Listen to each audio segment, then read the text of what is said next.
noches tengan todos ustedes, amigos de En el Ojo de la Aguja. Sean bienvenidos a esta edición de su programa político cristiano, elaborado con la finalidad de promover la justicia social y defender la vida y la familia. Les saluda Daniel Moretti, como es habitual todos los lunes. Me encuentro bien acompañado de mis hermanos y camaradas Julio Mori y Daniel Martínez, pero también contamos con la presencia, nos honra, con, digamos, esta aceptación de la invitación que le extendimos hace unos días, el presidente de la Izquierda Cristiana de Chile, a quien presentaremos y haremos la presentación como corresponde en tan solo unos minutos. Le doy el pase a mis compañeros primero para empezar con sus saludos en este programa. ¿Qué tal, Julio? ¿Cómo estás? Muy buenas noches. Bien, buenas noches. ¿Cómo estás, Daniel? ¿Cómo estás, Daniel Martínez? Y a nuestro invitado que ya lo vamos a presentar. Bueno, hoy lunes 31 de mayo, se acaba el mes y tenemos una semana ya a puertas de estas elecciones que tienen este domingo, pero vamos a hacer un paréntesis, vamos a tener, como digo, un invitado importante desde Chile, en la cual vamos a departir y conversar referente a la política latinoamericana a nivel del continente. Esperemos que este programa sea un agrado para todos ustedes y así poder llegar a sus hogares y darle, obviamente, la mejor información y la mejor información referente a todo el acontecer político nacional e internacional. Gracias, Julio. Le damos el pase a nuestro compañero Daniel Martínez. ¿Qué tal, Daniel? ¿Cómo estás, tocayo? Buenas noches.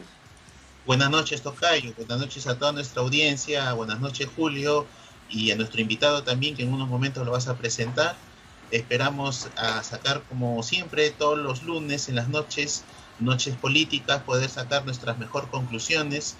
Y ahora, pues justamente, como dice Julio, hemos hecho un paréntesis en nuestra coyuntura y poder conocer un poco más sobre la experiencia chilena y este último plebiscito que ellos han tenido y poder, de repente,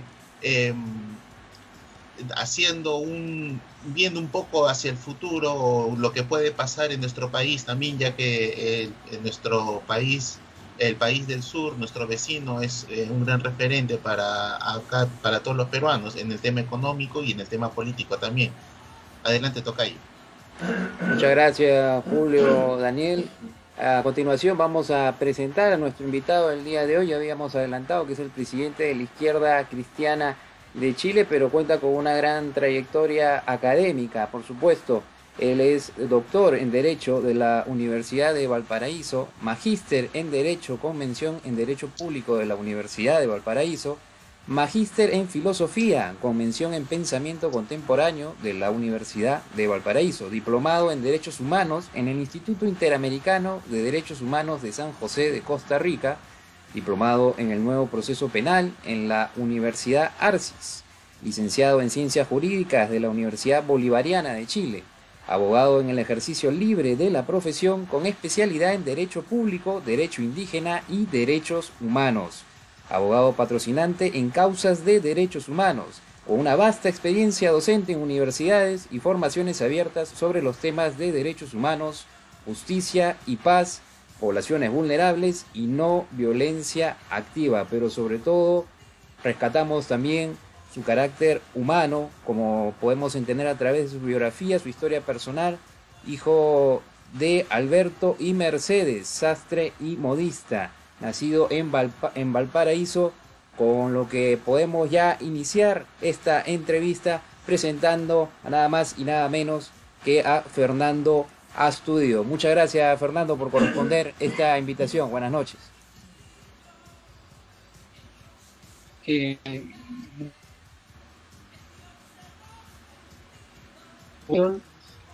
Muchas gracias por la oportunidad de compartir con ustedes este espacio.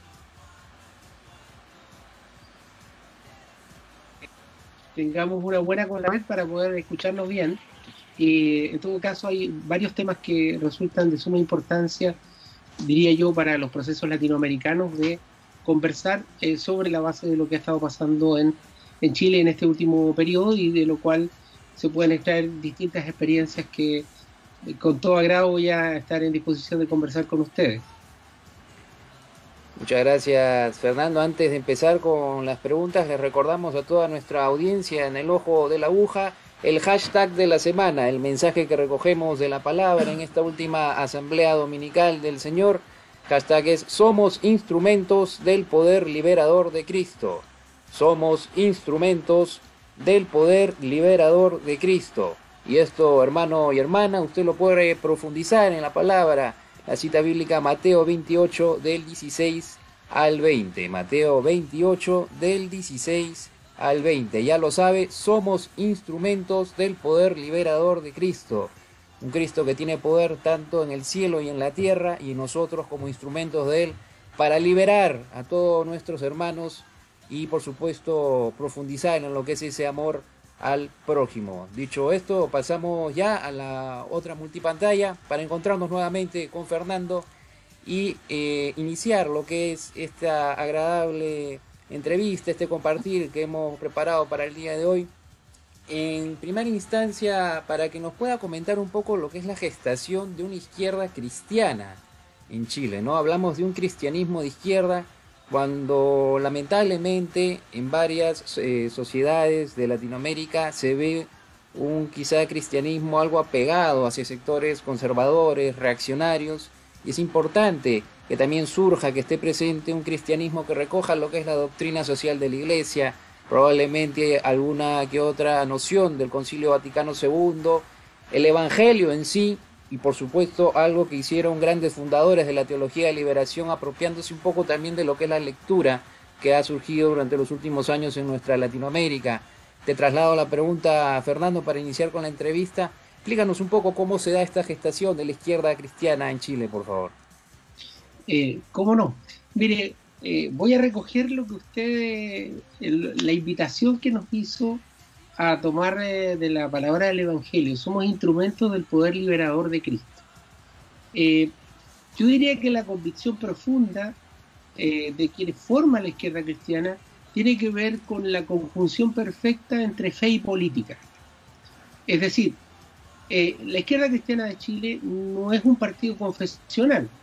A él están invitados a participar todas aquellas personas que se sientan identificadas con ciertos valores. Pero, ¿cuáles son esos ciertos valores? Esos valores son los valores que se expresan a través de, por una parte, el mensaje cristiano, y por otra parte, a través de lo que ha sido la teología de la liberación, y particularmente el Concilio Vaticano II, y muy especialmente la Conferencia de Medellín. A contar de allí, surge todo un movimiento que va acompañando los procesos políticos y revolucionarios de la década del 60. En la década del 60 en Chile se vive lo que se conoce como la Revolución en Libertad, que encabeza el presidente Eduardo Frei. El presidente Eduardo Frei inicia una serie de transformaciones muy sustantivas en nuestro país, entre ellas la reforma agraria. Sin embargo, en la medida que avanza su gobierno, se empieza a producir una fuerte derechización de lo que es la democracia cristiana. El origen de la izquierda cristiana está en la democracia cristiana y está de alguna manera en aquellos compañeros y compañeras que sienten que se ha traicionado ese proyecto transformador y que en algún momento se detiene. Dentro de lo que son los orígenes de la izquierda cristiana, por lo tanto, está todo el germen del cristianismo social, de la teología de la liberación y de los documentos que les señalé recién, que tienen que ver con los documentos del Concilio Vaticano II y particularmente con la Conferencia de Obispos en Medellín.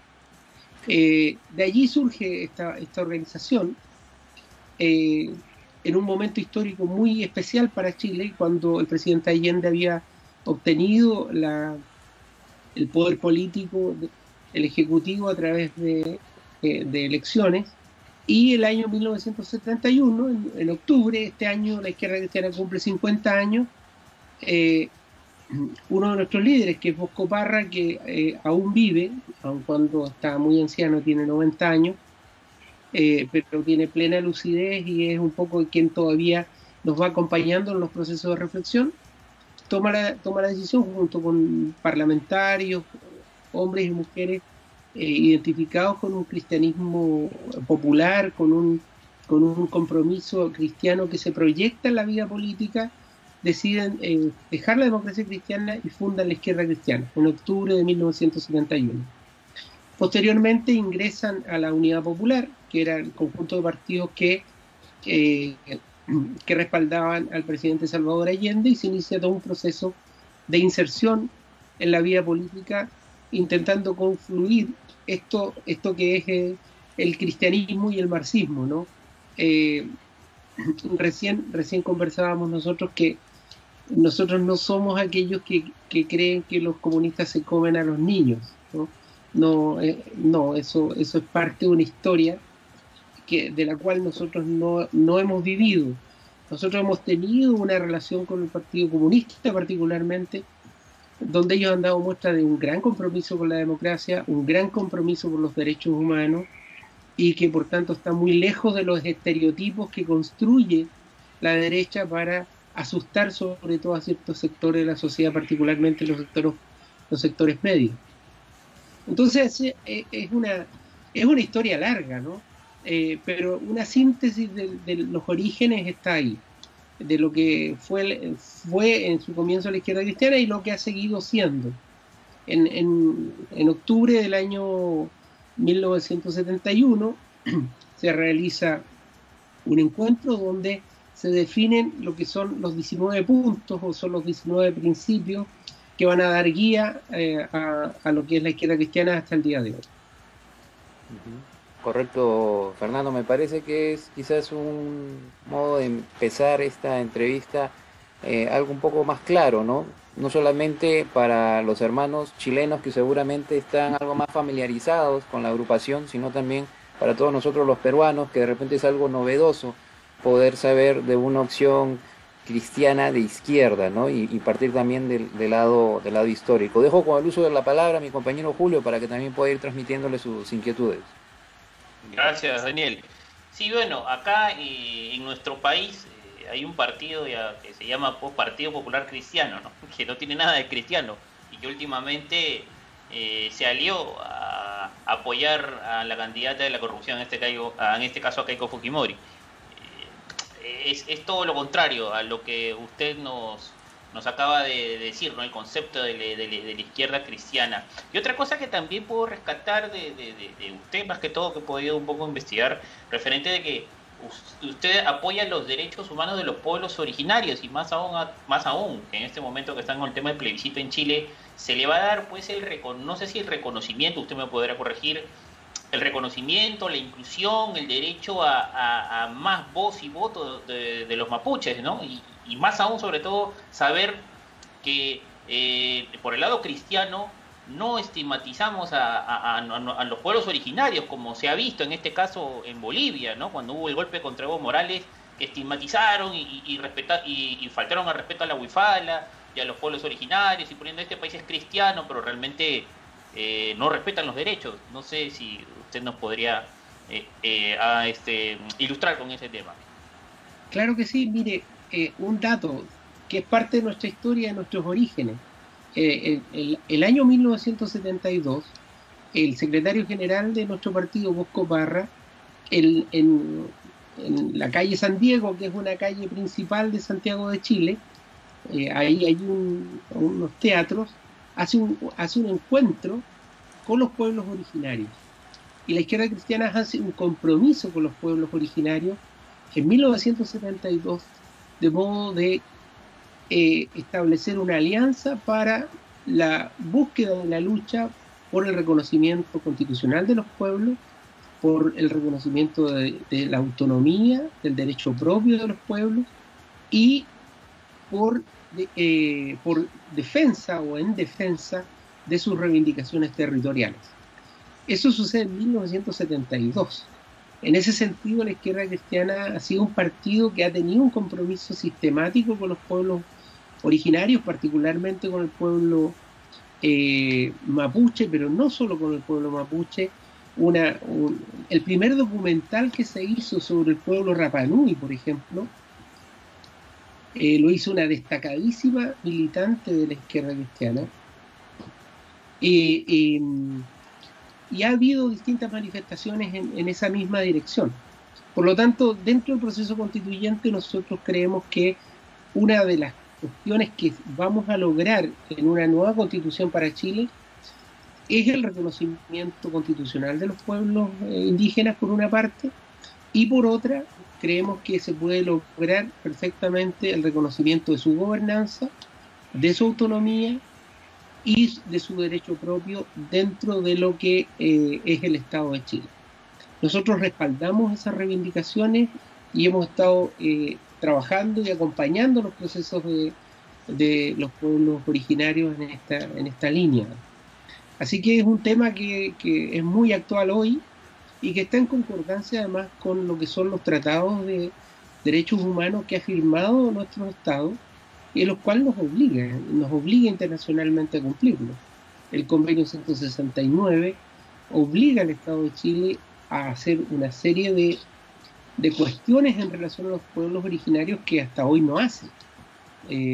Confiamos que la estructura que tiene la Convención Constitucional nos va a permitir, sin duda, avanzar en una línea muy importante. Nosotros, hay un constituyente que es Roberto Celedón Fernández, que es miembro de nuestro partido y que participa y va a participar de esta convención, y con toda seguridad va a ser unos temas en los cuales nosotros nos vamos a sumar a las reivindicaciones de los pueblos indígenas de nuestro país, que representan el 10% de la población. Tiene una representación que no es menor.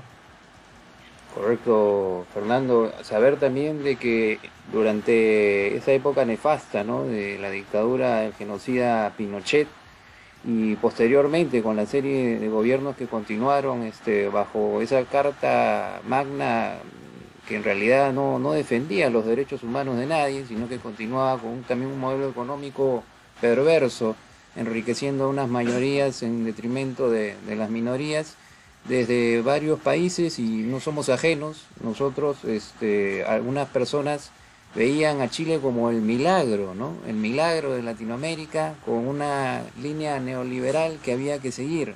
Muchos ahora quizá ya no tengan ese mismo pensamiento, ¿no? ¿Producto de qué? De que esos intereses corporativos, económicos, se van alejando de una agenda que va humanizándose cada vez más. Solamente para citar esta reflexión, pero quiero dejar también en el uso de la palabra a mi tocayo Daniel Martínez, para que pueda también compartir el micro con todos nosotros.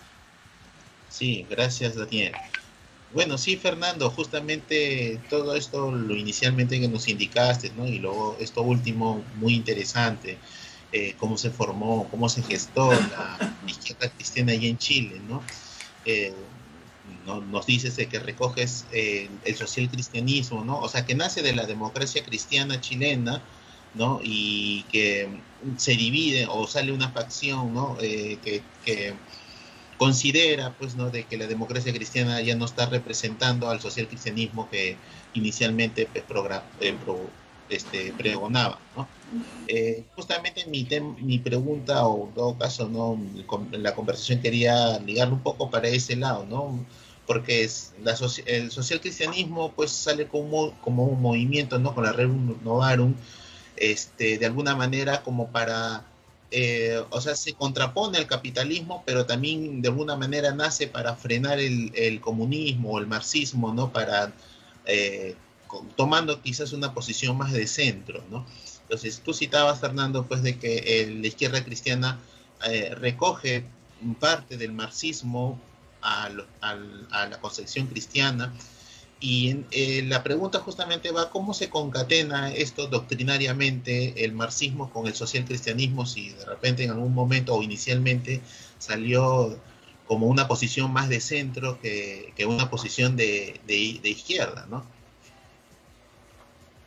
Bueno, nosotros buscamos esencialmente la convergencia entre cristianismo y marxismo, porque entendemos que el marxismo hace aportes desde un punto de vista de la comprensión de la sociedad, desde el punto de vista sociológico, que resultan muy interesantes y que nos parece que desde un punto de vista científico hoy día son ineludibles para entender los fenómenos de las sociedades capitalistas.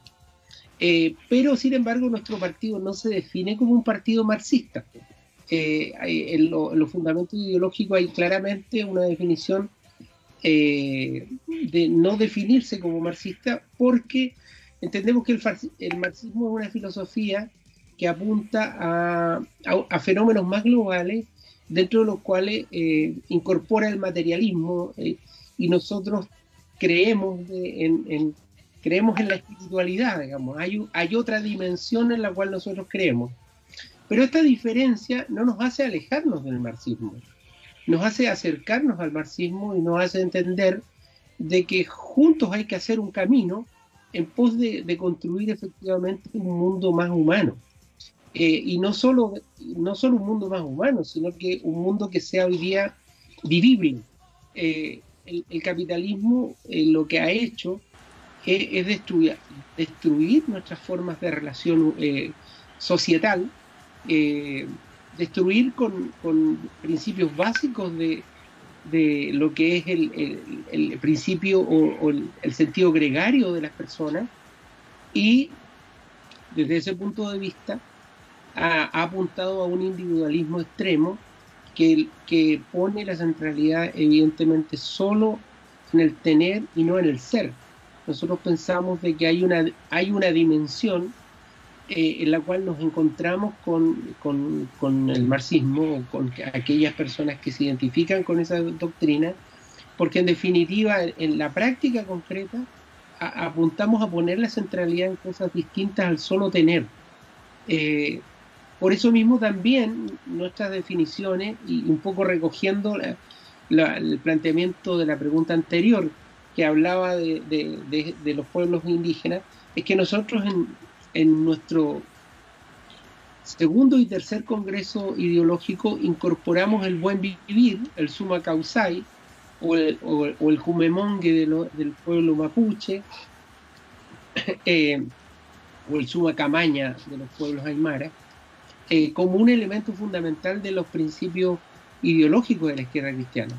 Es decir, nosotros queremos un buen vivir, y ese buen vivir supone necesariamente la armonía entre tres grandes componentes de la humanidad: la persona humana, la comunidad humana y la naturaleza, con todas sus expresiones.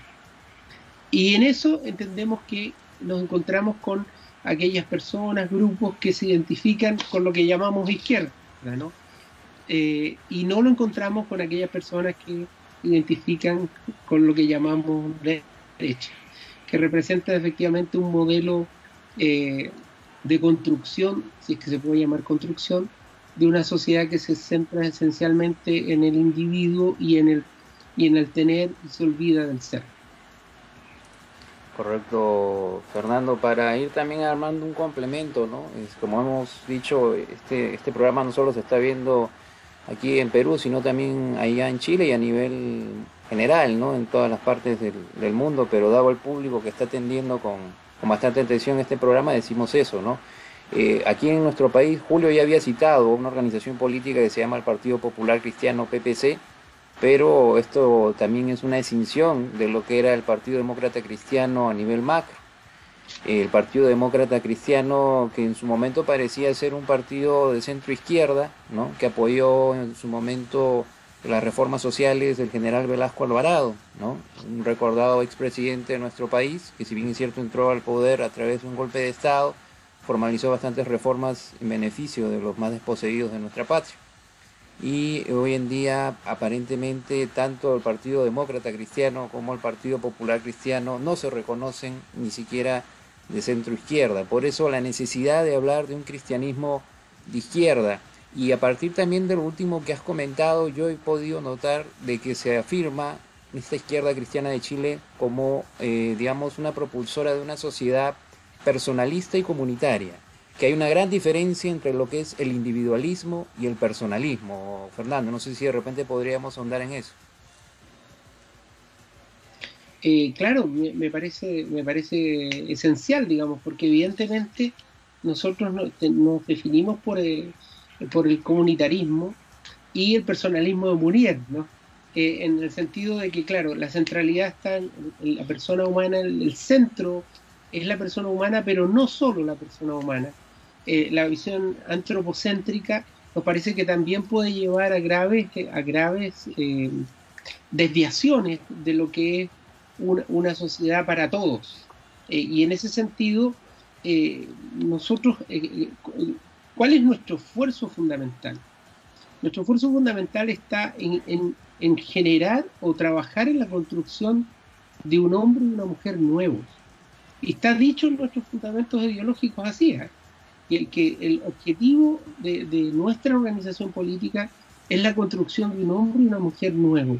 Y eso pasa por fenómenos culturales, es decir, por transformaciones en el ámbito de la cultura, en el ámbito de la educación, en el ámbito de las relaciones sociales y también en el ámbito de la persona íntima consigo misma.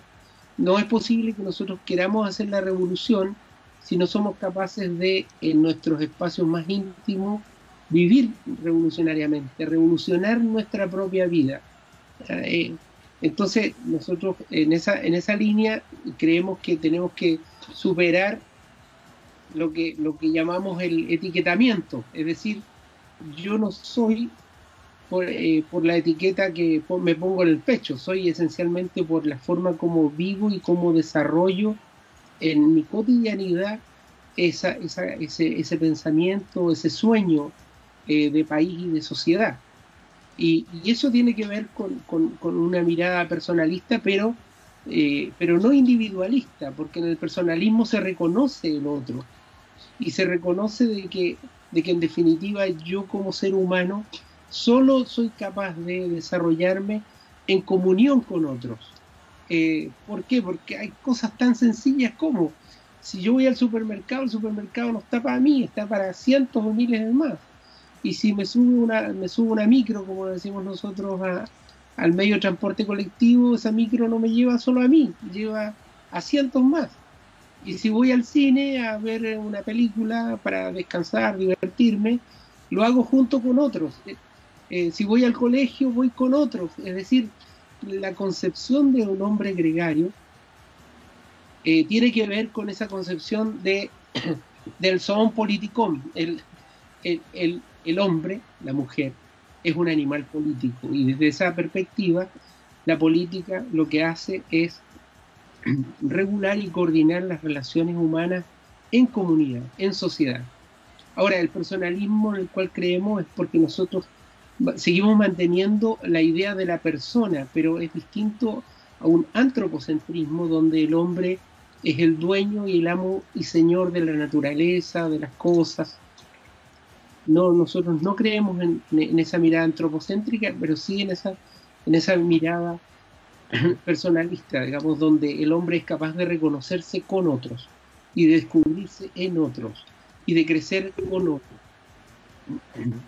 Es como un complemento, valga la redundancia tal vez, ¿no? Y es importante hacer estas distinciones para aquellos que quizás no estén tan cercanos con estos conceptos y puedan tener un mejor concepto, valga la redundancia, de todo lo que estamos hablando, ¿no?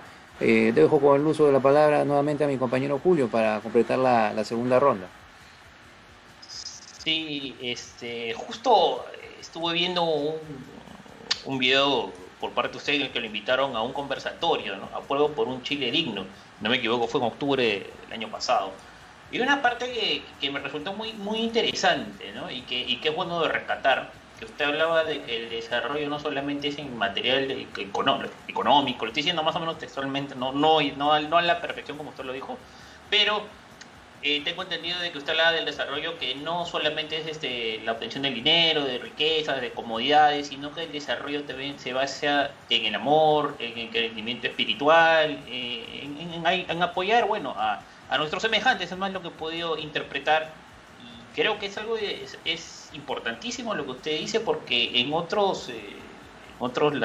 estos momentos estamos en una situación pues de que el ser humano se ha vuelto un ser muy, muy egoísta, ¿no? Muy personalista, ¿no? Y más aún en estos momentos está dejando de tener ese sentido de humanidad, ¿no? Y lo estamos viendo, y acá en nuestro país también lo estamos viendo acá todos los días, ¿no? Y eso es lo que yo rescato. No sé si usted me podría argumentar más sobre ese tema, sobre el desarrollo en base al amor y la espiritualidad, etcétera, etcétera. Bueno, mire, esto que voy a decir a lo mejor no es tan políticamente correcto, ¿ah? Pero en realidad define lo que nosotros creemos y lo que nosotros soñamos. Eh, si nosotros somos de izquierda y nosotros tenemos otra concepción de la vida y otra concepción del mundo, tenemos que ser capaces de desarrollar otro modelo, comillas, de desarrollo, valga la redundancia. Y ese otro modelo de desarrollo muchas veces va a estar en clara oposición o ruptura con el modelo capitalista. Si uno piensa en los pueblos originarios, porque los pueblos originarios nos dan muchísimas lecciones, ¿con qué nos encontramos? Nos encontramos que una determinada comunidad o pueblo tiene 10 hectáreas para sembrar y siembra 5. Las otras 5 no las siembra. Pensamiento del hombre blanco. Miren que son flojos. Miren que son torpes.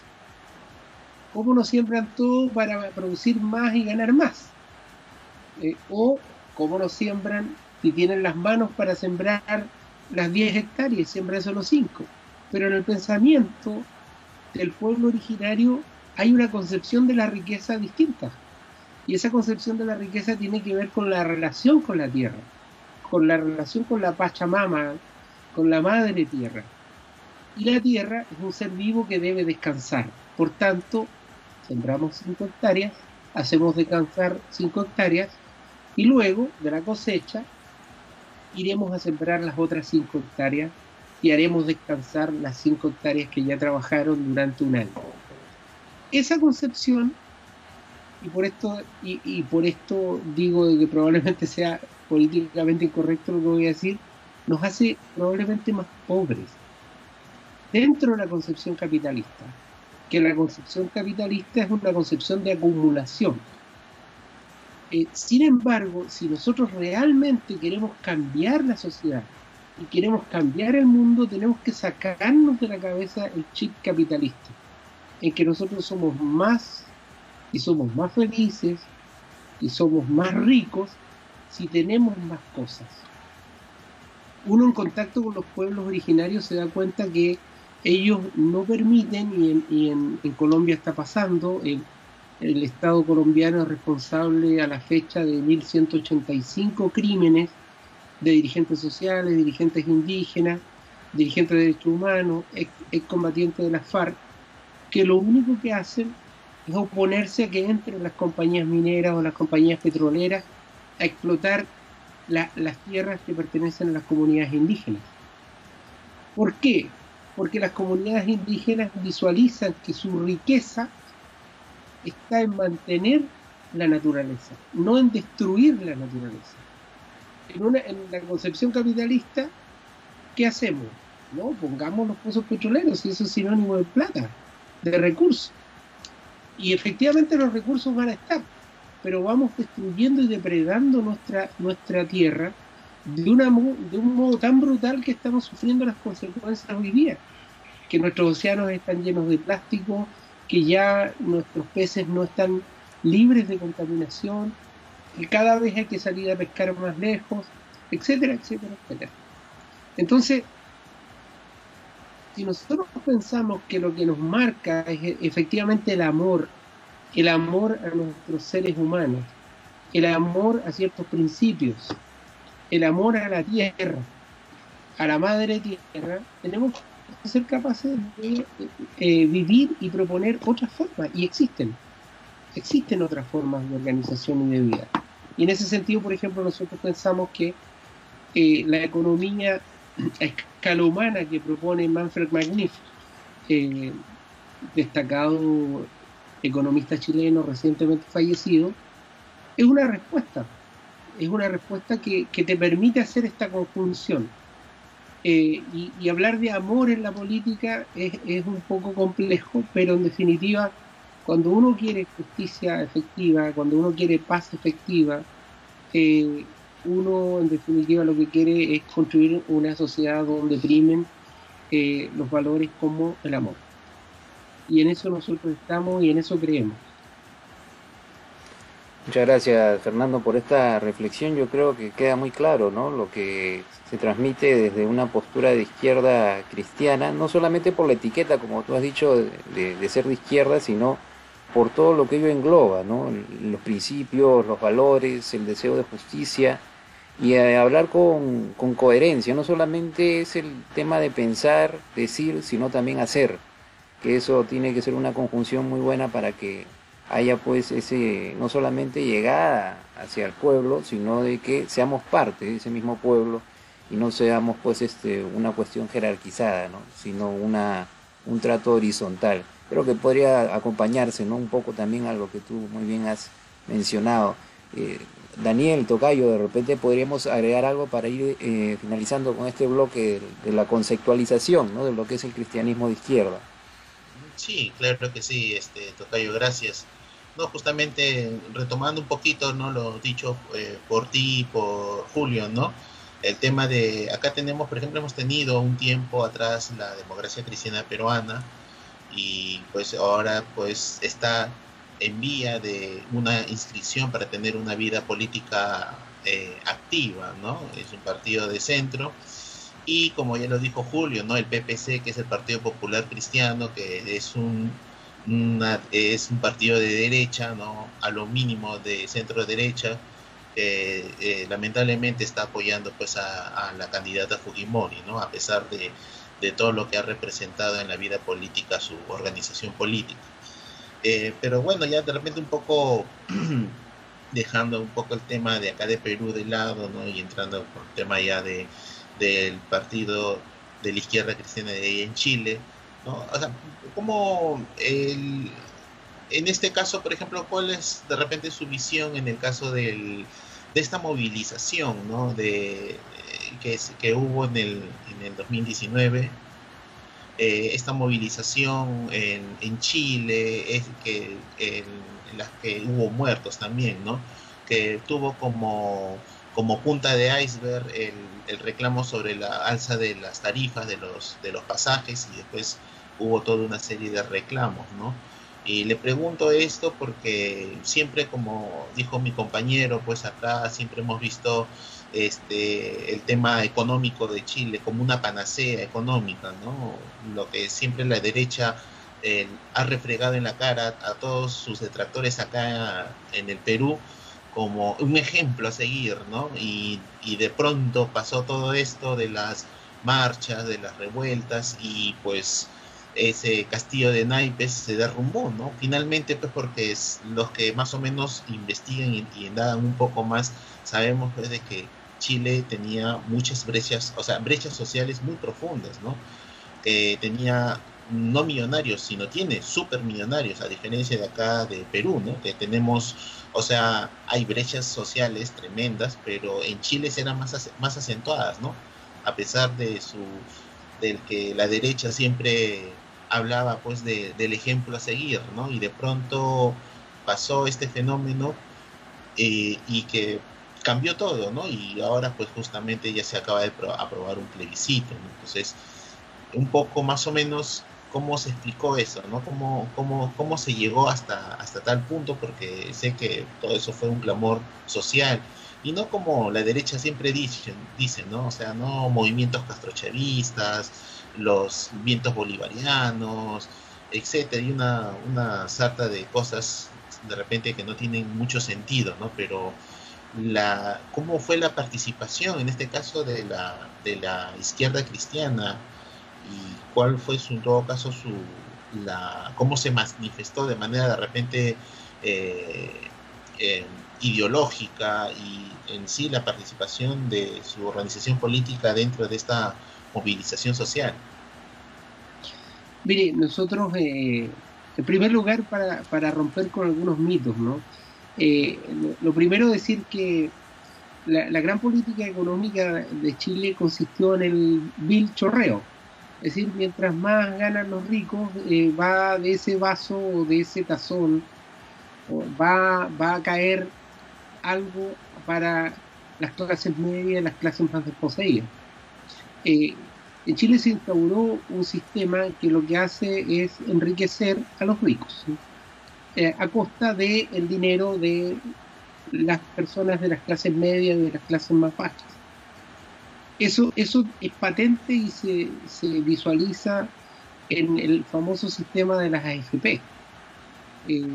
Las AFP son un negocio multimillonario que la derecha, con la habilidad que la caracteriza, tomó las plata de los trabajadores, las administra y con esos dineros sostiene todo el sistema financiero.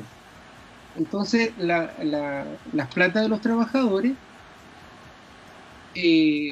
se prestan, la plata de los trabajadores, la AFP se la presta a los bancos, y los bancos, cuando el trabajador va, o la trabajadora va a pedir un crédito, la AFP al banco le cobra un interés de un 5% anual, y esa misma plata que es del trabajador o la trabajadora la presta con un interés de un 20% anual. Entonces, el negocio redondo, con la plata de los trabajadores se enriquecen ellos. El sistema de la AFP no es otra cosa que usufructuar de los dineros de los trabajadores, tomar los dineros de los trabajadores para el enriquecimiento de unos pocos. Y esa figura y esa expresión está manifestada en todo el desarrollo económico que ha habido en Chile. Entonces, es un desarrollo económico que es inmoral, que es ineficiente, porque en definitiva el COVID-19 dejó claramente patente la inoperancia de los sistemas como para poder resolver los graves problemas de la población, y quien en definitiva acude a resolver estos problemas son los mecanismos del Estado, que aún logran subsistir y aún logran funcionar con mucha precariedad y con mucha dificultad. Entonces, hay ciertos mitos, ¿no? La economía hace rato que no es una ciencia, ¿no?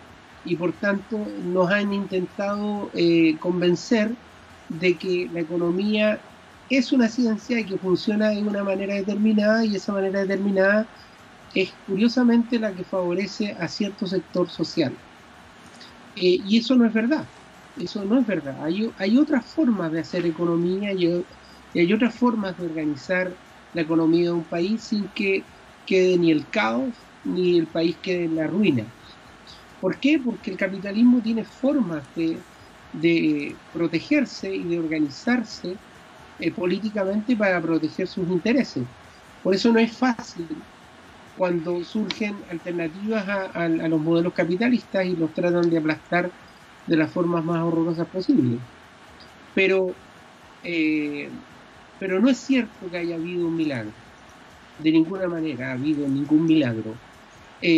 Lo que pasa el 18 de octubre del año 2019 es fruto de un proceso muy largo, que estalla con los famosos 30 pesos del alza de pasaje al metro, y que después en las calles decían no son 30 pesos, son 30 años. Y en realidad, en estricto rigor, no eran 30 años, sino que eran 47 años, digamos, desde la instauración de la dictadura cívico-militar que encabezó Augusto José Ramón. La izquierda cristiana en ese proceso ha hecho lo que ha sido la invitación permanente desde su origen. La izquierda cristiana siempre invitó a su militancia a ser parte del partido y a militar, valga la redundancia, desde la cotidianidad. ¿Esto qué significa? Si usted está integrado a un grupo folclórico, bueno, en ese grupo folclórico hará su militancia. Si usted es parte del Centro de Padres y Apoderados, es allí su espacio para trabajar políticamente.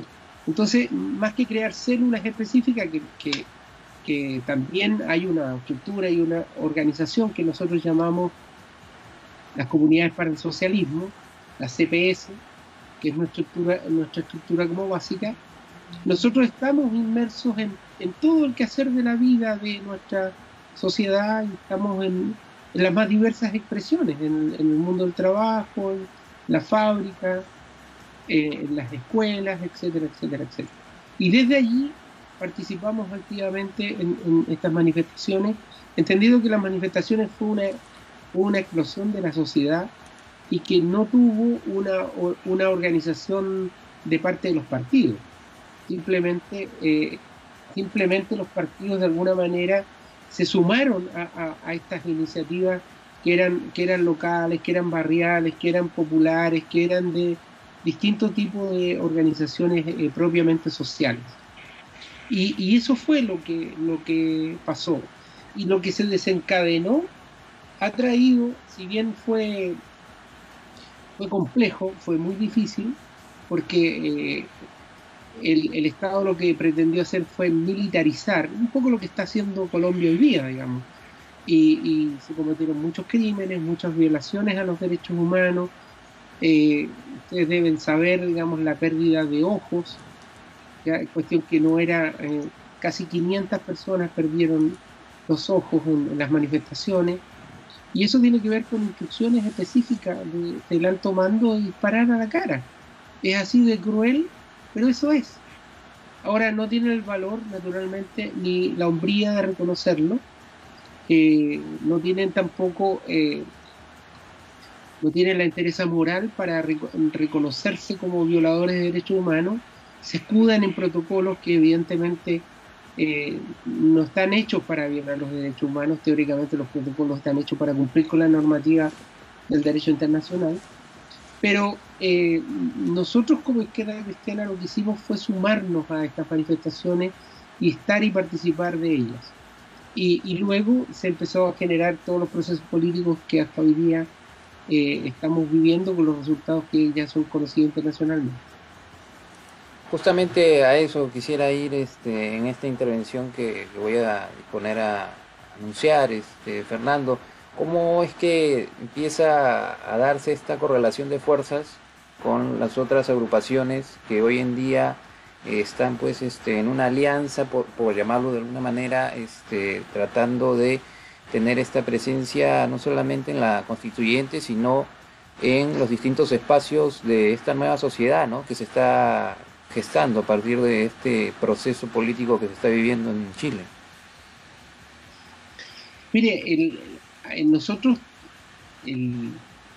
la revuelta social fue el 18 de octubre del 2019, el 15 de noviembre se llega a un acuerdo entre el gobierno y en realidad entre los partidos de gobierno y algunos partidos de la oposición, que fue un acuerdo muy, muy controvertido, que fue muy rechazado al principio. Sin embargo, ese acuerdo hay que reconocer que abrió las puertas a todo el proceso que estamos viviendo hoy, y que es un proceso maravilloso por varias características que inmediatamente voy a señalar. Este proceso comienza el 15 de noviembre y supone modificar la constitución de Pinochet. La constitución de Pinochet era inmodificable, no tenía ninguna posibilidad de ser modificada. El capítulo 15 de la Constitución no daba esa posibilidad de un cambio constitucional. Una nueva constitución no era posible en el modelo constitucional hasta el 15 de noviembre. Y lo que se hace es se modifica el capítulo 15, y el capítulo 15 se establece lo que se conoce como este plebiscito que tuvimos el año pasado, en octubre del año pasado, donde el 80% de la gente que participó se manifestó por una nueva constitución para Chile. Y bueno, y que se ratifica con la elección de los constituyentes. El modelo que se propone ese 15 de noviembre es un modelo imperfecto, que se va perfeccionando con la movilización del pueblo, y que consigue, por ejemplo, cupo reservado para los pueblos originarios, que no contemplaba el cambio constitucional que se hace en diciembre del 2019. Y por lo tanto, hay 17 cupos reservados para pueblos originarios que hoy día están electos. También se establece algo que es único en la historia de la humanidad, que paridad de género para escribir la Constitución. Eso no ha pasado nunca en ninguna constitución del mundo, y menos en Chile. Las constituciones chilenas siempre fueron escritas por minorías, es decir, 10 señores que se sentaban a escribir la Constitución. Y aquí se produce el fenómeno de conseguir paridad de género, es decir, mitad de hombres, mitad de mujeres, electos. Y así es hoy. Hoy día en realidad son un poquito más de mujeres que hombres los que van a escribir la Constitución. Lo mismo pasa con lo que posibilita que los independientes entren a jugar un rol, es que se llega a un acuerdo también político con la finalidad de dar garantía para que los independientes puedan formar listas y con la formación de listas puedan competir en igualdad de condiciones con los partidos. Y eso también es un tremendo logro de la movilización social que persiste después del día 18 de octubre. Eso trajo como consecuencia los resultados que tenemos, que hoy día el número más importante de constituyentes son independientes. Y eso tenemos la confianza de que va a significar cuestiones muy relevantes. Y el otro dato que es muy, muy relevante es que la izquierda se potencia y la derecha se queda en un 20% del electorado. Lo que es una muy buena noticia, porque la derecha apostaba a lo menos a obtener el tercio que requería para establecer vetos y para que, en definitiva, no pudieran hacerse las modificaciones que se esperaban. Pero en eso fracasa rotundamente. Entonces tenemos razones como para tener esperanza. No quiero seguirme extendiendo en la contestación de la pregunta, por si ustedes quieren complementar, podría seguir contando. Sí, en realidad, para armar un paralelo, has hablado sobre lo que es la paridad de género, ¿no? Y es muy importante de que exista, digamos, esta igualdad para que tanto hombres y mujeres puedan expresarse en lo que es la, digamos, creación de una nueva constitución. En nuestro país, el año pasado recién se promulgó una ley de alternancia y paridad de género para que haya igualdad de cuotas en las listas de postulaciones, ¿no? Tanto a los distintos cargos digamos, municipales, regionales, congresales y a nivel de listas presidenciales, ¿no? Presidente y vicepresidente. Pero entendemos que esto es para construir una nueva constitución. Esto, perfectamente, como tú has mencionado, es algo inédito, ¿no? Y algo que se debe de rescatar, por supuesto. Con respecto, yo quería incidir nuevamente en el tema de la correlación de fuerzas, porque me interesa bastante lo que tú adelantabas al inicio de tus primeras intervenciones, de que no ven como un cuco, ¿no? al Partido Comunista de Chile, que tuvo quizás en Camila Vallejo, ¿no? Allá por los años en los cuales se gestaban estas movilizaciones estudiantiles, a una de sus principales figuras y cómo no, a dicha organización política también. ¿Cómo es que se da tal vez esta unión, no solamente con el Partido Comunista, sino con los movimientos ecologistas y por supuesto otras fuerzas progresistas, para poder tentar la posibilidad de estar presentes en lo que es esta nueva toma de decisiones? Bueno, en relación a eso es importante decir lo siguiente. Nosotros estamos con la posibilidad cierta de tener un gobierno progresista. Ocupo el concepto progresista para integrar a otros que pudieran no identificarse con claridad con las ideas del socialismo, y tenemos una posibilidad cierta de que un candidato comunista alcance el poder en Chile. Es decir, en los hechos, Daniel Jadwe es el candidato que está mejor posesionado en las encuestas como para representar y encabezar un proceso transformador en Chile. Sin duda que hay un camino todavía que hacer, que no es un camino muy largo. Las elecciones presidenciales son en noviembre de este año. Jadwe está en la lista, en las primarias, con Gabriel Boric, que es un dirigente también muy destacado del Frente Amplio. Es un joven dirigente y diputado que representa también una mirada transformadora y que sin ninguna duda también tiene altas posibilidades. Pudiera ser cualquiera de los dos eventualmente, pero o Gabriel Boric o Daniel Jadwe van a estar con mucha seguridad en la papeleta en una eventual segunda vuelta, que va a haber enfrentado y que va a poner en situación de hacia dónde camina Chile. Eso es un paso gigantesco. Y eso tiene que ver con que, al menos en Chile, y ojalá que sea en América Latina en general, se ha logrado hacer una separación, diría yo, frente a lo que fueron los marxismos reales o los socialismos reales, los mal llamados socialismos reales, o los mal llamados marxismos reales. A mí en este sentido siempre me gusta poner un ejemplo.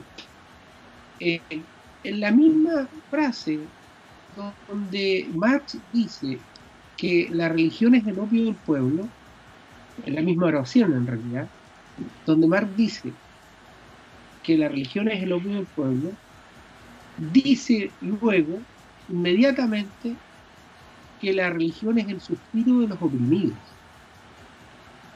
Entonces, ¿cómo se entiende eso?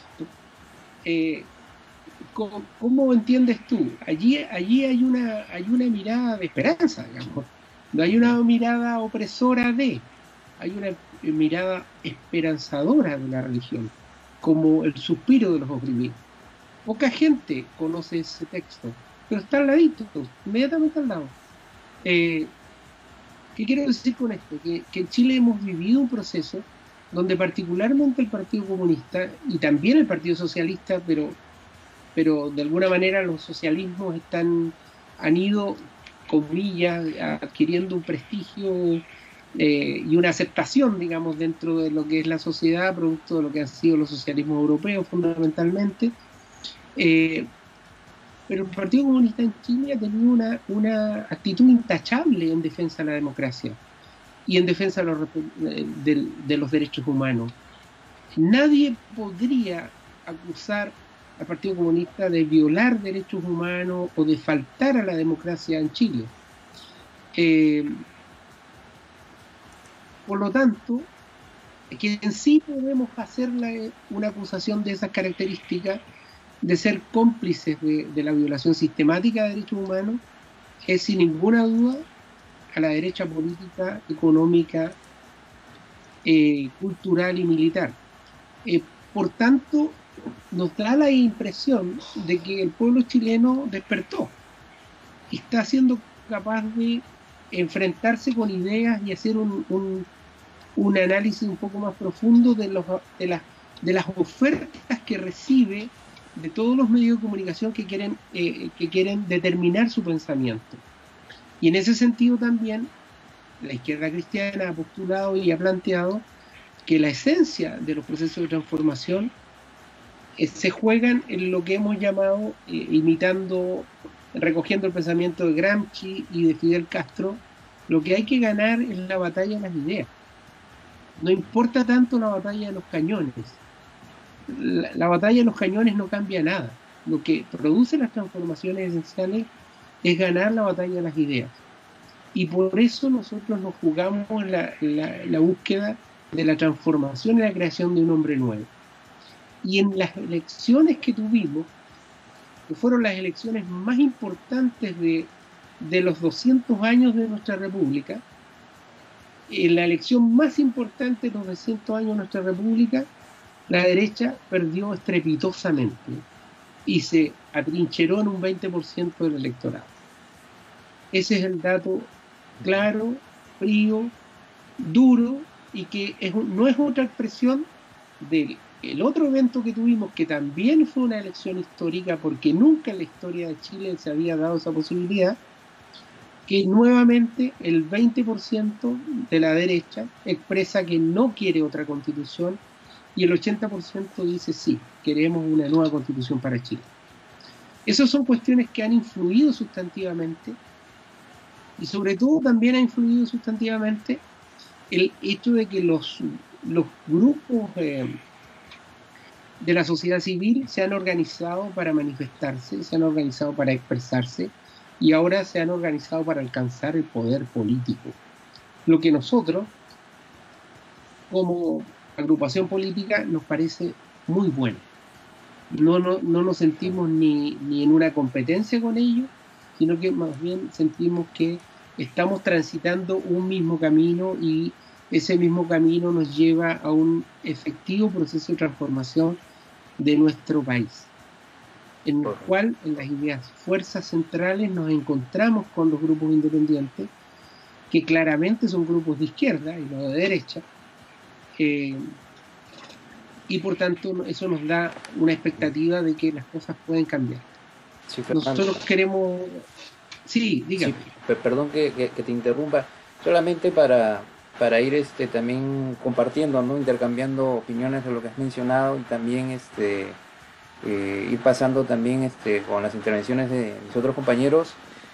Creo que es muy importante lo que has señalado acerca de romper cierto tipo de estigmatizaciones, ¿no? Y también de salirnos de esos sectarismos del siglo XX con tachas que no caben, pues, ¿no? Cuando perfectamente Marx habla de que la religión es el opio del pueblo, tú lo has dicho, también se habla del suspiro de los oprimidos, pero también se habla de cierto adormecimiento, de cierto letargo que la institución, probablemente la institución de la iglesia o de repente ciertas sectas crean sobre el individuo a no tener esa, digamos, disposición de liberarse, ¿no? De poder ir más allá, de romper las cadenas y de quizás poder emanciparse, ¿no? Eso es algo que bueno, lamentablemente cuando se fomenta demasiada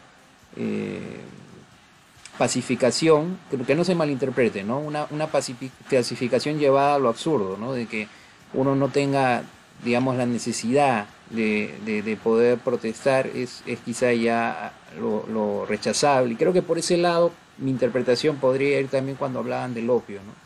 Que es algo vigente, por supuesto, ¿no? Pero como cristianos combativos, como cristianos que podríamos asumirnos de izquierda también, es importante poder de alguna manera respaldar lo que son estos pronunciamientos, ¿no? Julio, me parece que también tenías la oportunidad también de opinar algo al respecto. Sí, bueno, justo que Fernando nos hablaba de la Constitución, ¿no? Del cambio, ¿no? De las manifestaciones que hubieron en Chile en esto hace tiempo llegaron a lograr ese objetivo, ¿no? El cambio de la Constitución hecha por el dictador Pinochet. Igualmente acá, con la situación que estamos atravesando, también se quiere dar ese cambio, ¿no? Ese cambio de Constitución hecho también por la dictadura de Fujimori en el 92. Y la ciudadanía, nuestros compatriotas, una gran parte se ponen renuentes a este cambio, ¿no? Porque siguen con esas estigmatizaciones de que van a pensar de que hacer un cambio de constitución pues es lo peor, ¿no? De que no va a haber ese crecimiento, ese falso crecimiento que ha habido acá en el país, igual que en Chile, como tú no mostraste, ese falso chorreo, y que también acá hablaban tanto del chorreo, que nunca hubo chorreo. Pero acá, si bien es cierto, la situación es, como se dice, todo lo contrario, ¿no? Acá los cambios que se quieren hacer acá son petardeados. Si tú luchas o de repente o profesas una idea de que quiero cambiar la situación real del país, una educación de calidad para todos, una salud universal para todos, o sea, ya te están tildando de subversivo, terrorista, comunista, o sea, mal estigmatizados, porque lamentablemente nuestra sociedad es un poco mal informada. Entonces, estamos en ese dilema, ¿no? De que todo cambio que se quiere hacer está mal, y lamentablemente ya la sociedad peruana ha sido, como se dice, ha hecho de que la corrupción y de que la corrupción sea institucionalizada en nuestras instituciones, valga la redundancia, y que se conviva con esto como si fuera parte de nuestro día a día, ¿no? Y eso lo estamos viendo ahorita en nuestras elecciones. Y otra cosa también, no sé si la izquierda cristiana chilena tiene información referente a los grupos cristianos evangélicos, ¿no? En caso, por ejemplo, yo soy cristiano evangélico, pero no soy tan apegado mucho a la norma, como se dice. Tengo una visión un poco más más distinta a la realidad del país, cuando hicieron los cambios del plebiscito, de la Constitución, ¿estuvieron a favor de o en contra de? Porque acá en nuestro medio quienes están en el lado cristiano, evangélico, las iglesias y una parte del sector de la Iglesia Católica están a favor de que todo siga igual, como se dice, ¿no? Bueno, mira, en relación a eso yo quiero decirte que en Chile hubo de los dos. Cuando fue el plebiscito para que nos pronunciáramos si queríamos o no una nueva constitución, hubo grupos evangélicos que se manifestaron claramente por que no querían una nueva constitución. Y había otros grupos evangélicos que manifestaron que estaban por un cambio constitucional. La situación es bastante compleja en el mundo evangélico. Yo soy católico. Nosotros como Izquierda Cristiana, como les decía al principio, no somos partido confesional, pero evidentemente los lineamientos doctrinarios nuestros están en el pensamiento cristiano. Y desde esa perspectiva hemos intentado invitar a compañeros evangélicos a participar de nuestros esfuerzos. Hay algunos de ellos que nos acompañan en eso, pero yo diría que la presencia más importante son de cristianos católicos, ¿ya? Nosotros cada 15 días hacemos un encuentro de conversación y reflexión donde invitamos a conversar sobre algunas figuras. Por ejemplo, la semana que recién pasó recordamos al padre Mariano Puga, que es un sacerdote obrero muy comprometido con las causas de los derechos humanos y con las reivindicaciones sociales. Y en ese encuentro, junto con llegar muchas curas y monjas, también llegó una pastora luterana que nos acompañó, lo que nos dio mucha alegría, digamos, porque en definitiva es un espacio abierto de conversación que nosotros no queremos manipular de ninguna manera, pero a nosotros nos parece que tenemos que poner esas temáticas encima de la mesa porque son temáticas que a nosotros nos comprometen. ¿Qué ha pasado, digamos? No podemos olvidarnos de que Bolsonaro fue electo con una altísima votación del mundo evangélico. Entonces allí nos parece que hay una tarea pendiente, y esa tarea pendiente tiene que ver con esta dimensión fundamental entre lo que es fe y política. Y desde ese punto de vista yo creo que tenemos que hacer el esfuerzo de convencer a muchos hermanos cristianos de que la persecución de los primeros cristianos no tenía que ver porque andaban rezando al cielo, digamos, y no tenían que ver con la religión secta en ese momento que ellos profesaban, sino que tenía que ver esencialmente con las consecuencias políticas de ser cristiano, porque ser cristiano destruía con dos elementos fundamentales del imperio. Primer elemento fundamental, los ejércitos. Segundo elemento fundamental para el desarrollo del imperio, los esclavos. Y había una religión que te decía, si tú quieres ser cristiano, tienes esclavos, libéralos. Si tú quieres ser cristiano, estás en el ejército, salte del ejército. Entonces rompía con un esquema y con una construcción económica y política del imperio. Entonces la fe tenía consecuencias que eran fundamentales. Y por eso Constantino, cuando se da cuenta de este fenómeno, declara a la iglesia o a los cristianos como la religión del Estado, como una forma de integrarlos y que no les sigan socavando lo que eran los cimientos fundamentales de la construcción del poder del Imperio Romano. Entonces, por eso los tiraban a los leones, no porque estuvieran rezando, por las consecuencias políticas del ser cristiano. Y en ese sentido es que nosotros tenemos que trabajar para que muchos hermanos comprendan que la fe tiene una enorme dimensión política y que la fe tiene que buscar la justicia, nosotros no queremos caridad. Hay un santo chileno que es Alberto Hurtado, que decía siempre: no des por caridad lo que debes por justicia. Entonces nosotros damos un paso más allá. No se trata de ser buenito, no se trata que pobrecitos los pobres, no. Se trata de promoción humana, se trata de construir una sociedad que dé cuenta de que efectivamente somos iguales y que como somos iguales tenemos las mismas potencialidades para ser felices y para contribuir al desarrollo de nuestra comunidad.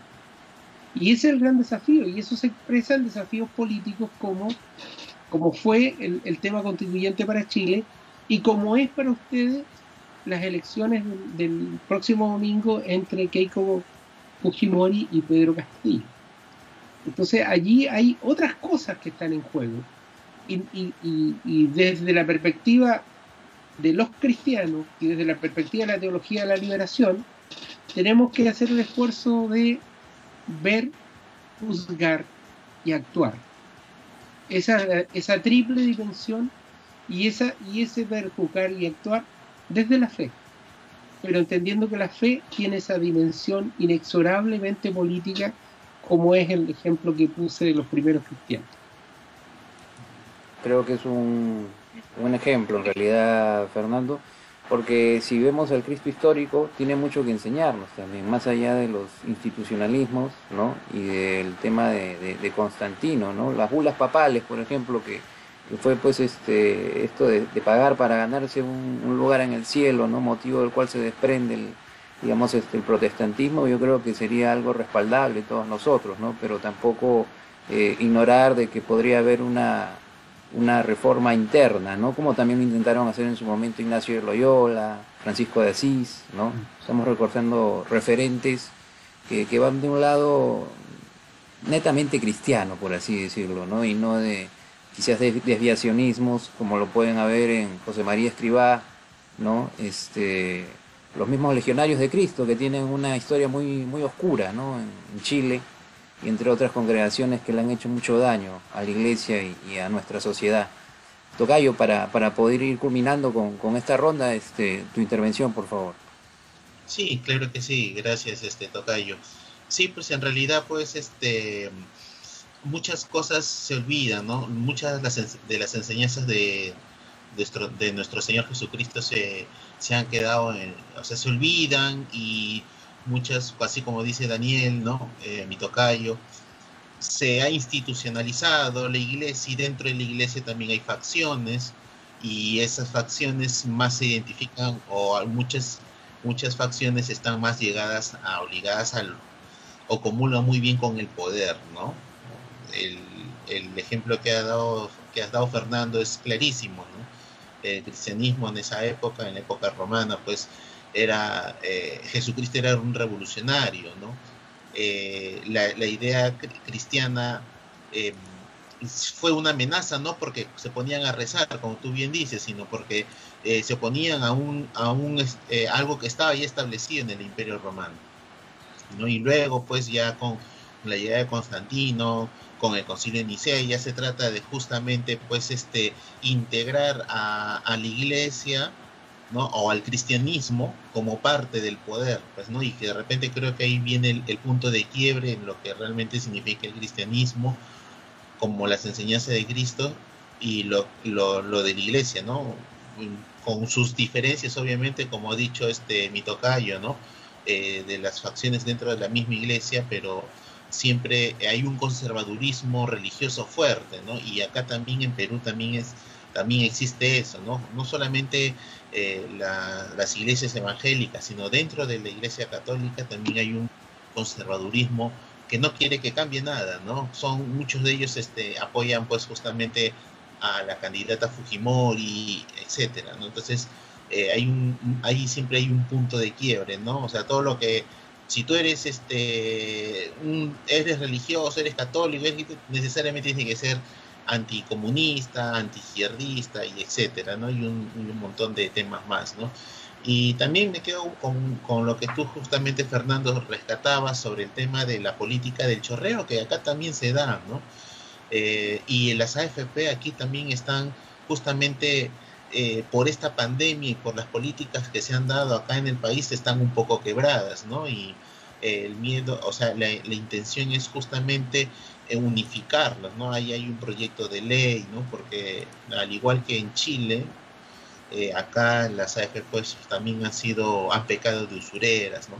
Y quería preguntarte también algo que justamente había leído, es con respecto a Chile, sobre que Chile es el único país del mundo que tiene el agua privatizada, ¿no? Entonces, yo me imagino con la participación de la izquierda, ¿no? De la izquierda cristiana y otras facciones de la izquierda, en esta constituyente, de alguna manera esto tendría que cambiar, ¿no? No sé, eso es una pregunta directa, ¿no? Que te quería hacer, Fernando.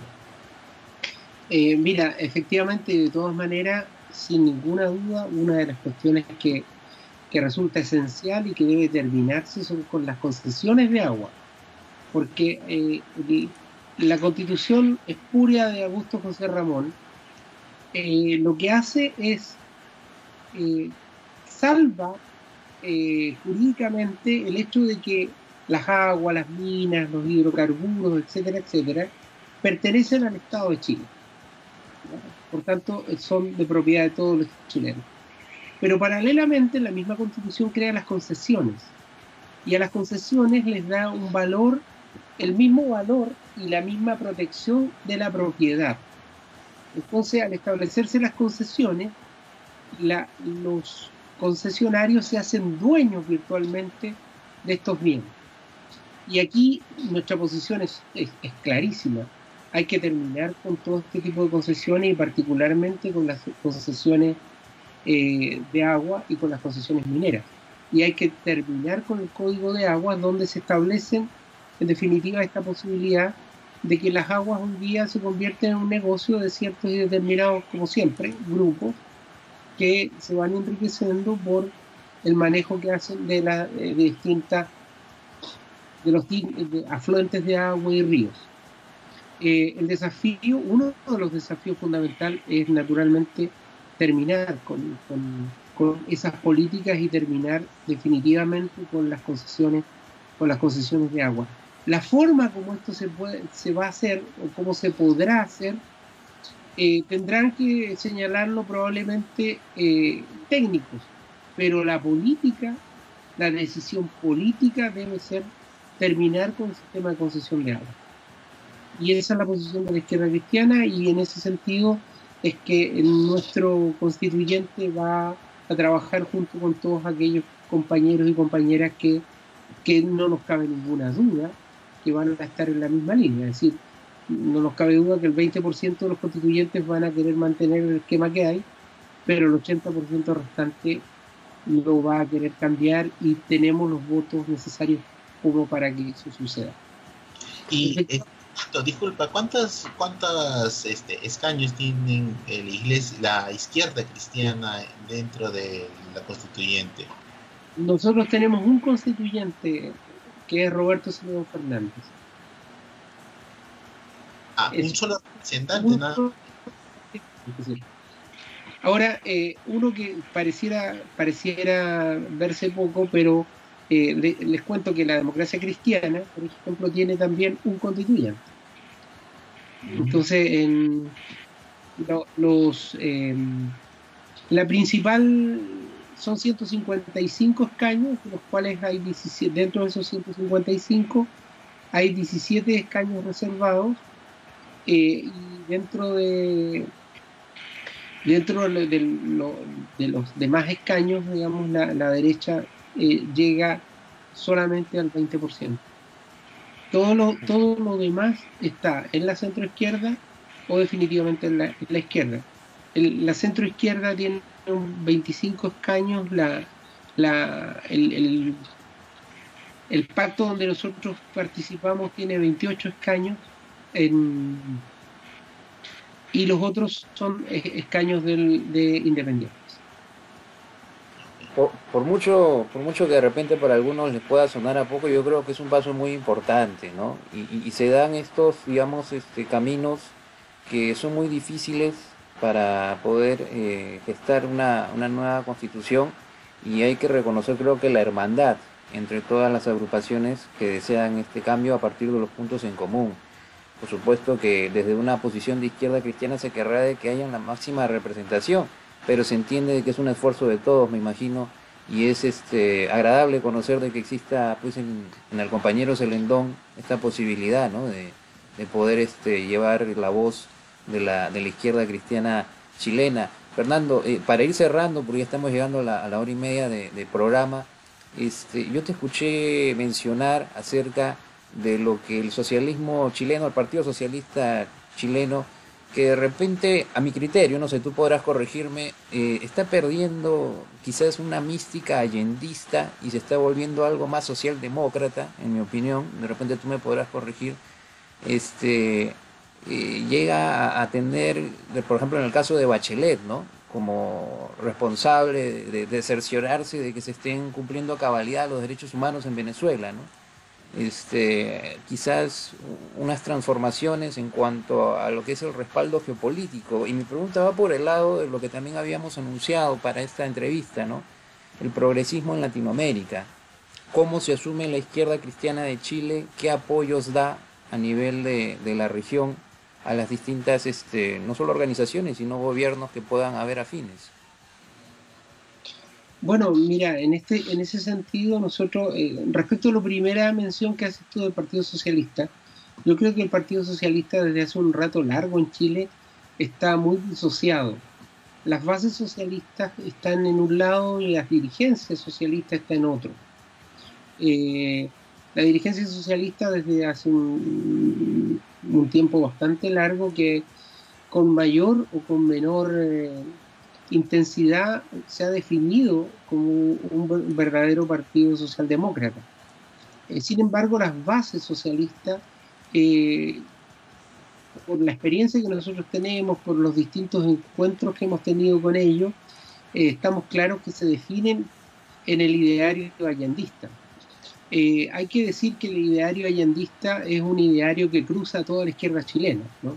El Partido Comunista, la izquierda cristiana, el Partido Socialista, todos de alguna manera se reconocen allendistas. Nosotros también nos reconocemos allendistas y reconocemos en el presidente Allende una figura a seguir dentro de nuestro ideario político.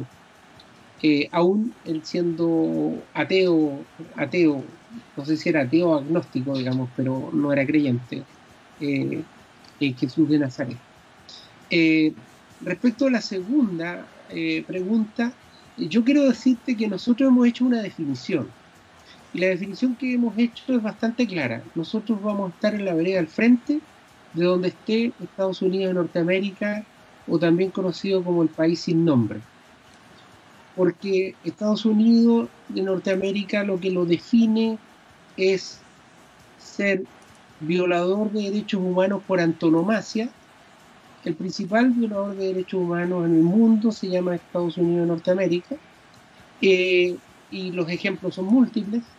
Las guerras que han provocado en el Medio Oriente han significado millones de muertos de personas, de niños y personas inocentes. Y en segundo lugar, en su historia, en toda su historia, Estados Unidos se ha construido políticamente e internacionalmente sobre la base de mentiras.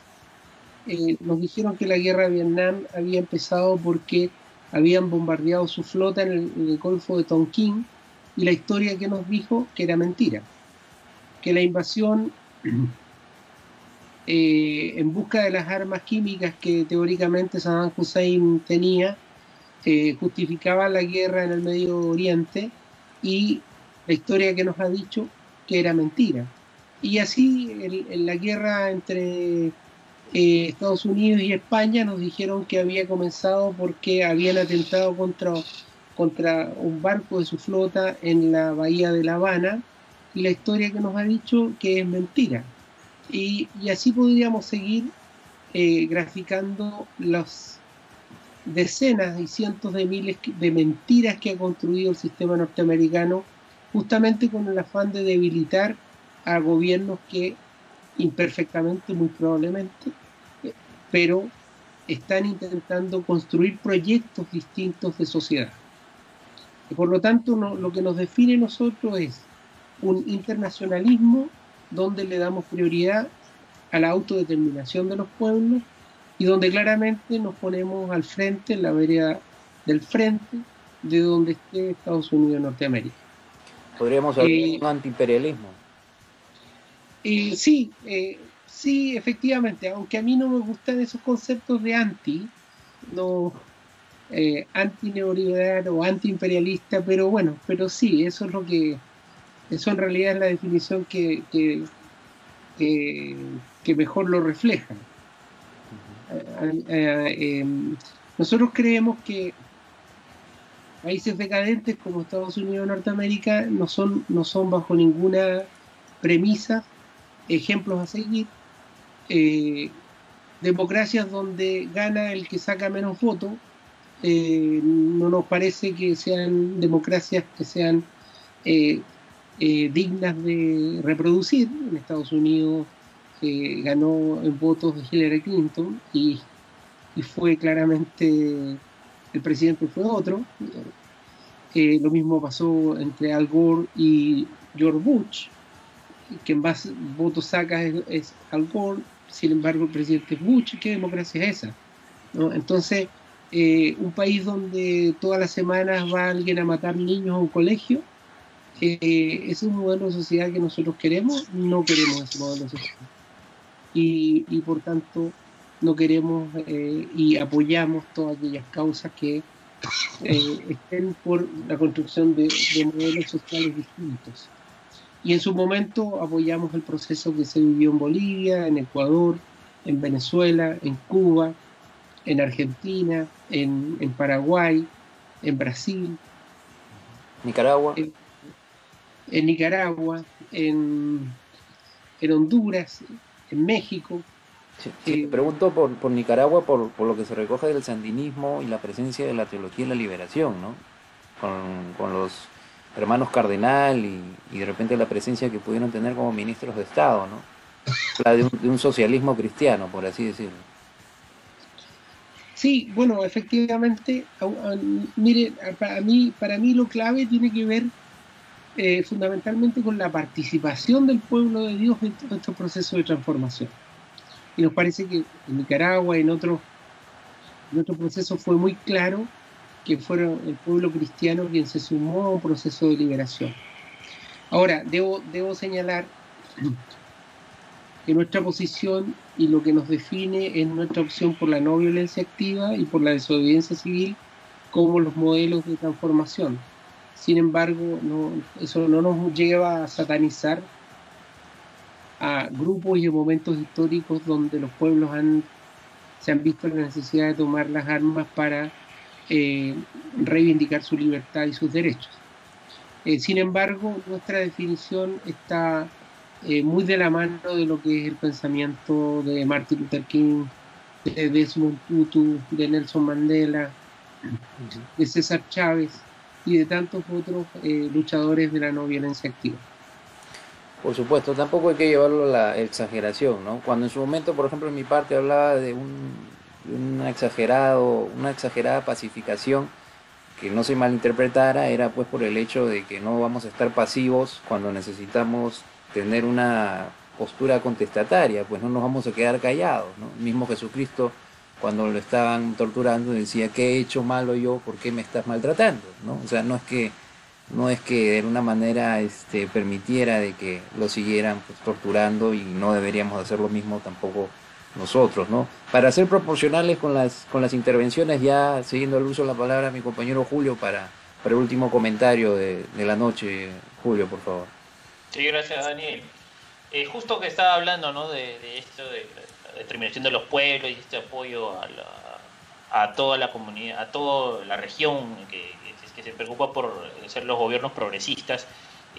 Justo también ahora, ¿no?, y eso también en el tema de nuestras elecciones, hemos visto que el fin de semana se apareció el famoso golpista Leopoldo López, dando a la opinión, pues, bueno, y todos los medios de comunicación, dándole todo lo negativo, ¿no? De lo que supuestamente es el chavismo, ¿no? O sea, generando zozobra, ¿no? En estos momentos ya decisivos en la elección de nuestro país.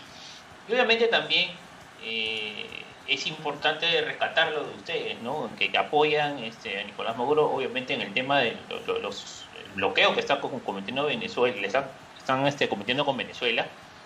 Y obviamente que eso no lo dicen, ¿no? De que la crisis que está llevando este país es por el bloqueo económico que se le ha impuesto.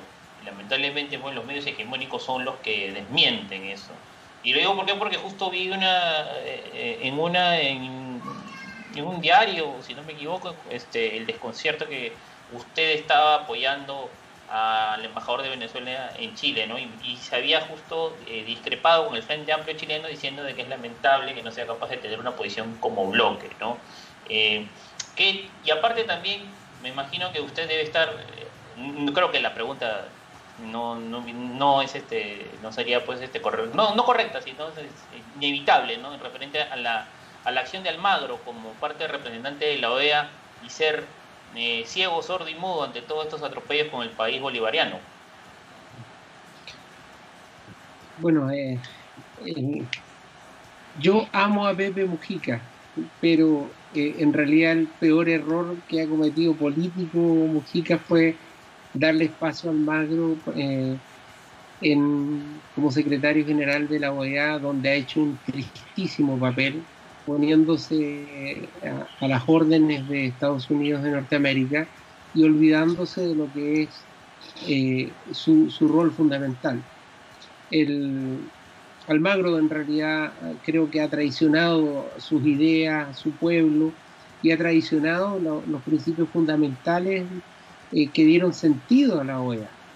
En esa línea, efectivamente, nosotros cuando fuimos a entregar un documento que elaboramos sobre por qué considerábamos que había una vulneración grave o el principio de autodeterminación de los pueblos respecto de Venezuela, y fuimos con el embajador en Santiago, a mí me entrevistan y me preguntan por la violación a los derechos humanos en Venezuela.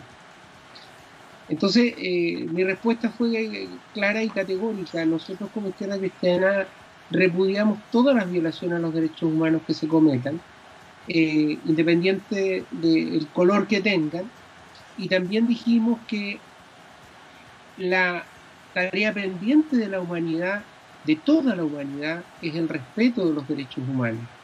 Y por tanto no nos parece legítimo reclamar por la paja en el ojo ajeno cuando nosotros en el nuestro tenemos una viga. Y que si a mí me preguntaban, yo creía que en Chile se violaban más gravemente los derechos humanos de lo que los antecedentes que yo tenía de violación de los derechos humanos en Venezuela.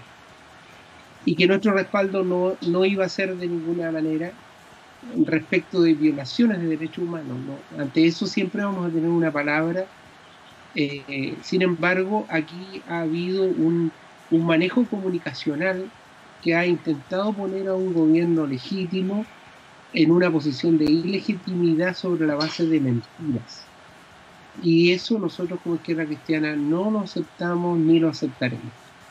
Y menos viniendo de el violador por antonomasia de derechos humanos, que tiene el desparpajo de firmar frente a toda la comunidad internacional decretos donde autoriza la práctica de la tortura. Me refiero a George Bush concretamente, que lo hizo así ante toda la comunidad internacional. Y ante eso no pasa absolutamente nada. Entonces, esa es la situación específica respecto del caso que usted me plantea.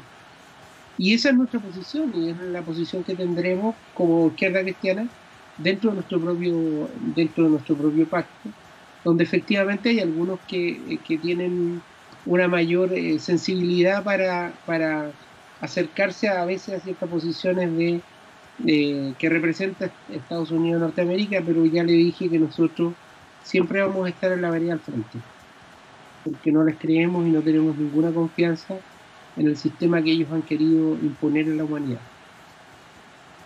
Correcto, Fernando. En realidad ya estamos llegando al fin de la edición del día de hoy en el ojo de la aguja, pero no queremos acabar esta transmisión sin antes reiterarte la gratitud por haber correspondido esta invitación y poder acceder, ¿no? A quedarnos quizás sabemos que allá la diferencia horaria es una hora, es quizás un tiempo algo ya muy tarde, muy nocturno para tu persona, pero te agradecemos que hayas Daniel, estado con nosotros.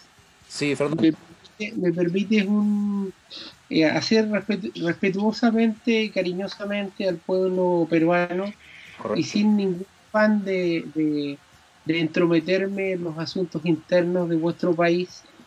Me gustaría respetuosamente invitar al pueblo peruano a que el día domingo 6 de junio, sin miedo y con la confianza de que se puede construir un país sobre bases de respeto, de desarrollo humano, de solidaridad y de justicia, quiero invitarlos a votar por Pedro Castillo, porque Pedro Castillo representa una oportunidad.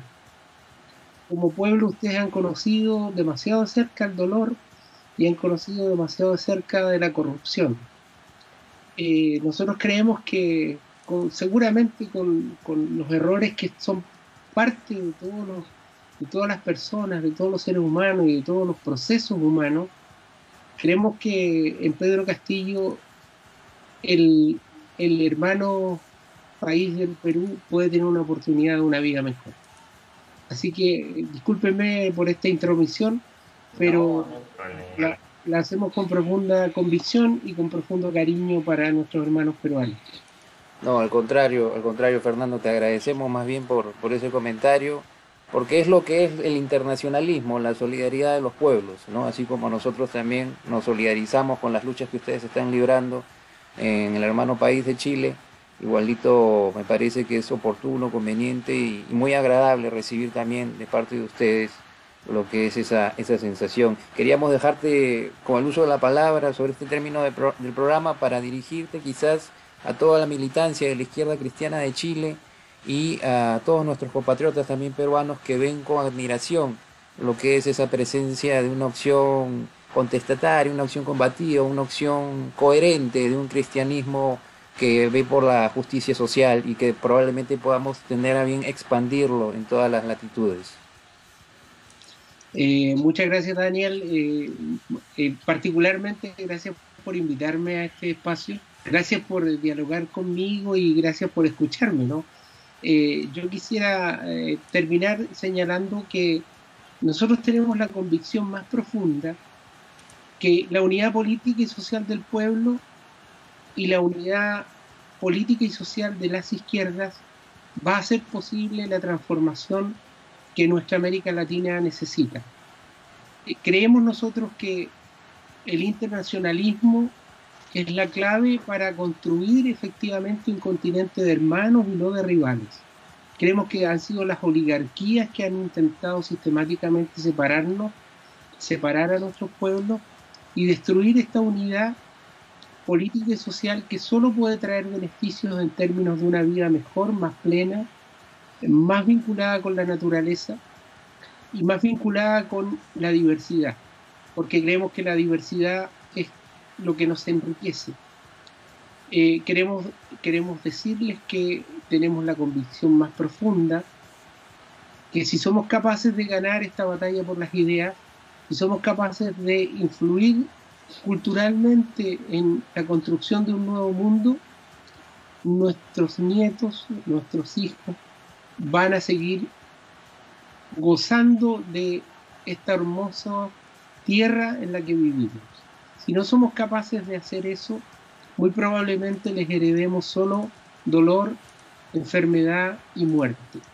De alguna manera el COVID-19 nos ha mostrado que tenemos que encontrarnos, que tenemos que mirarnos como iguales, que tenemos que mirarnos como hermanos y que tenemos que, en definitiva, desde la cotidianidad de nuestra vida, poner el acento en la construcción de una patria grande, de una patria nueva, de una América morena en la que estamos todos y todas. Un gran abrazo y muchas gracias por esta invitación. Y bueno, mucha suerte para lo que viene y cuenten con nosotros. Estaremos acompañándolos en los procesos que se vivan en Perú y en los otros países hermanos de nuestra América Latina. Muchas gracias, Fernando. Te pedimos que te quedes solamente unos minutos nada más para cerrar la transmisión.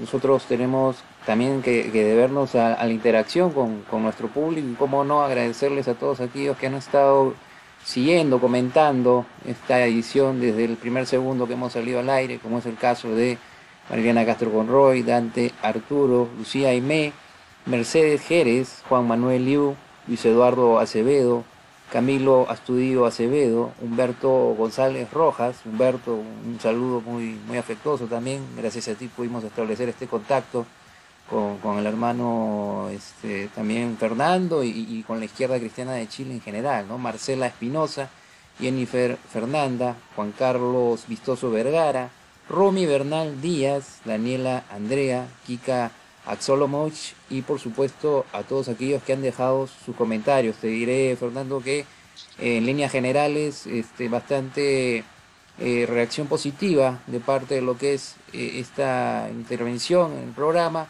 y por supuesto trasladándote los saludos por el liderazgo que llevas en la izquierda cristiana de Chile. Nos traslada también una pregunta Francisco Silva Arancibia, si es que nosotros los peruanos cristianos nos sentimos identificados, ¿no?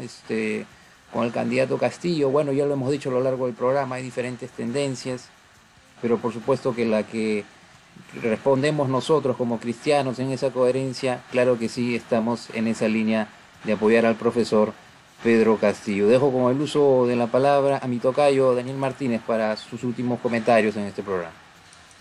Sí, muchas gracias, Daniel, y gracias al invitado, al señor Fernando. Su participación, su análisis ha sido muy nutrido y muy importante y muy bien aceptado, al menos por mi parte.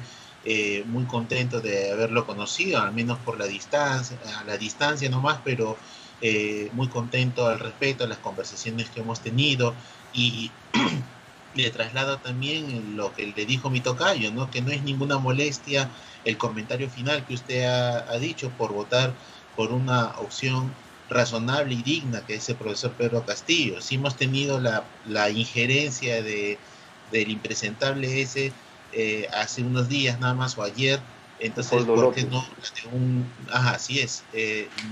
¿Por qué no la de un importante representante de la política en el país del sur, ¿no?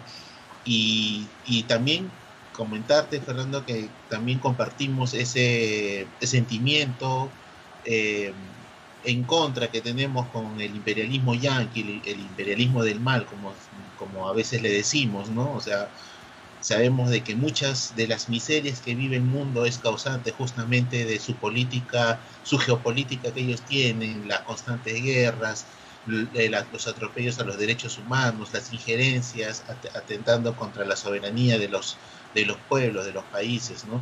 Y nada más, bueno, solamente despedirme y que tengas una muy buena noche allá en Chile. Muchas gracias. Muchas gracias, Daniel. Ahí escuchábamos también la respuesta de Fernando. Hacemos el uso de la palabra a Julio para que también vaya tramitando sus últimos comentarios. Sí, agradecer a Fernando por aceptar la invitación. Ha sido un programa muy bueno, muy bonito, en la cual hemos podido intercambiar ideas referentes a lo que es la izquierda cristiana chilena. Y obviamente usted tiene toda la moral para poder decirnos que votemos este domingo por Pedro Castillo, porque si bien es cierto, no es una injerencia, es una recomendación que nos hacen, porque lamentablemente hay otros que quieren interferir en nuestra política mintiendo y engañando, ¿no? a toda la opinión. Al contrario, a nosotros no nos incomoda. Y sobre todo también invitarlo, ¿no? Este viernes a que nos siga también en nuestra transmisión que vamos a hacer el viernes, hacer un programa extraordinario, vísperas de las elecciones. Ahí va a ver usted, mi estimado Fernando, vamos a hacer un análisis más profundo de lo que ha sido quizás este debate de ayer y obviamente lo que se viene este domingo. igualmente también a todos los amigos que nos siguen en nuestro programa, que nos sigan, que sigan nuestra misión y siempre sigan los medios alternativos, que es lo único que nos va a despertar el porqué y el cómo de las cosas, y no lo que le ponen en los medios de señal abierta, en los medios concentrados, en la cual nos llevan a la distracción y al engaño. Bueno, Daniel, te cedo el paso para que también puedas invitar a nuestros seguidores este viernes también al programa extraordinario que vamos a hacer previo a las elecciones. Sí, Julio, como ya tú lo habías dicho y se había anunciado, me parece también en la edición anterior, el día de hoy quisimos hacer un paréntesis, ¿no? Digamos, con una edición de gala, ¿no? Teniendo a Fernando Astudillo, presidente de la Izquierda Cristiana de Chile, con nosotros. Este viernes tendremos una edición extraordinaria para hacer el balance y la proyección de lo que va a ser esta segunda vuelta electoral el domingo 6 de junio y por supuesto el lunes 7 ya estaremos analizando los resultados. Esperemos que con la victoria del profesor Pedro Castillo. No solo eso, sino también a todos aquellos que han estado viendo el programa por primera vez, quizás a partir de la presencia de Fernando Astudillo, a todos nuestros hermanos chilenos.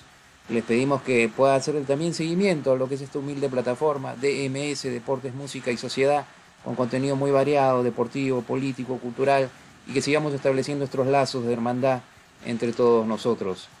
Como podrán apreciar en las pantallas, ya con Fernando entre nosotros, será Dios mediante.